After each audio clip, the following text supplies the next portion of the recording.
4 اپریل در شهر سمرقند پرزیدنت جمهوری تاجیکستان پیشوای ملت محترم امامعلی رحمان در فورум آسیای مرکزی در برابر مشکلات جهانی اقلیم متحدشوی برای شکوفایی عمومی اشتراک و سخنرانی نمودند. سرور دولت محترم امامعلی رحمان اصرار داشتند که جهان امروز با مشکلات تغییریابی اقلیم روبرو است و منطقه ما نیز از این استثنا نیست.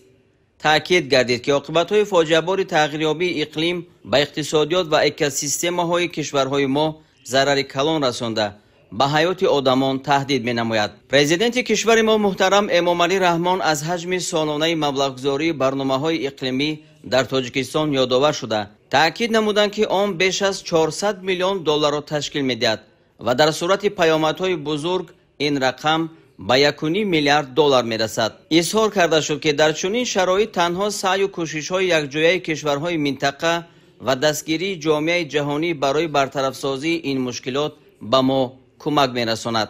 با تاکید سرور دولت ما دوام 20 سال اخیر برنامه‌های مربوط به آب و اقلیم پیشنهاد نموده تاجیکستان در عرصه جهانی فعالانه تطبیق می‌گردد و ضمناً به مسائل تغییریابی اقلیم و استواری اکولوژی توجه مخصوص ظاهر کرده می شود. قبول 14 قطعنامه دخلار مجمع عمومی سازمان ملل متحد با تشبث تاجیکستان برای نائل شدن به هدفهای هماهنگ شده گلوبالی در ساحه آب زمینه مستحکم گذاشت.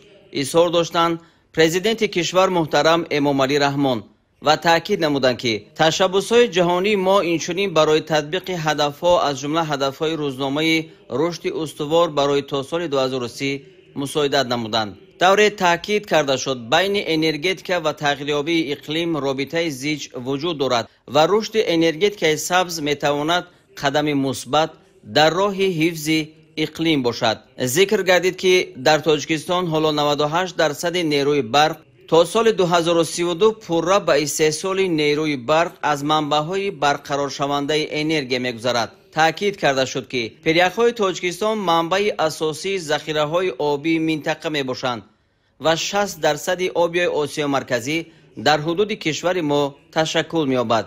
دایر به اهمیت مسائل مربوط به تغییریابی اقلیم سخن گفته سرور دولت از آبشوی پریخ‌ها از جمله کاملاً آب شدن حدود 1300 عدد از 14000 پریخ حدود تاجیکستان در 50 سال اخیر اظهار نگرانی نمودند. با تاکید پرزیدنت کشور این حالت تمایل خیلی تشویش‌آور میباشد زیرا پریخ‌های تاجیکستان تنها منبع آب برای منطقه نبوده در نگهداری اقلیم منطقه نیز نقش مهم می‌بازند. مجمع عمومی سازمان ملل متحد با ابتکار تاجیکستان سال 2025 را سال بین المللی حفظ پریخ‌ها و 21 مارس را روز جهانی پریخ‌ها اعلان نمود. اظهار داشتند سرور دولت محترم امامعلی رحمان و یادآور شدند که در اساس این قرار مهمه سال روان در شهر دوشنبه نخستین کنفرانس بین المللی سطح بلند آید به حفظ پریخ‌ها دایر می شود و این باز یک نقش نظررس تاجیکستان در روزنامه جهانی اقلیم خواهد بود.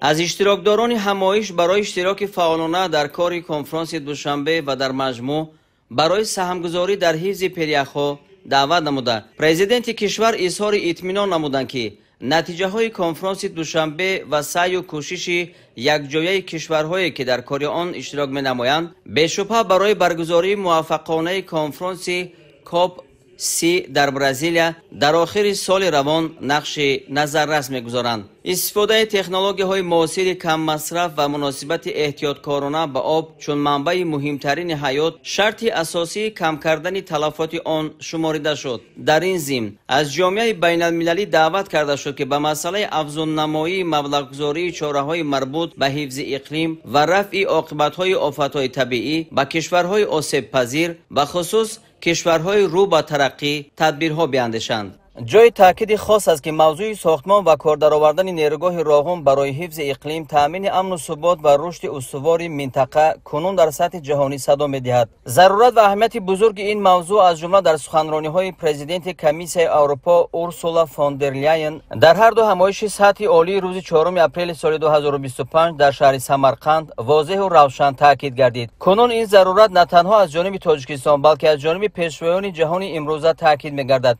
یعنی نه تنها اعتراف می شود بلکه تاکید می گردد که نیروگاه راغون چون منبع نیروی سبز برای کل منطقه آسیای مرکزی و آسیای جنوبی اهمیت حیاتی دارد. У всех стран Центральной Азии есть огромный потенциал для использования возобновляемой и устойчивой энергии. Энергия ветра, солнца, воды, геотермальная энергия. Именно поэтому Европейский Союз инвестирует в чистую энергетику во всем регионе. Например, надо упомянуть Рагунскую ГЭС в Таджикистане и Камбаратинскую ГЭС в Кыргызстане. Эти ГЭС произведут достаточно энергии не только для своих стран, но и на экспорт для всей Центральной Азии. Они обеспечат энергией новую стратегическую промышленность, например, переработку сырья. Они помогут обеспечить электричеством наши транспортные маршруты, о которых мы тоже сегодня уже говорили.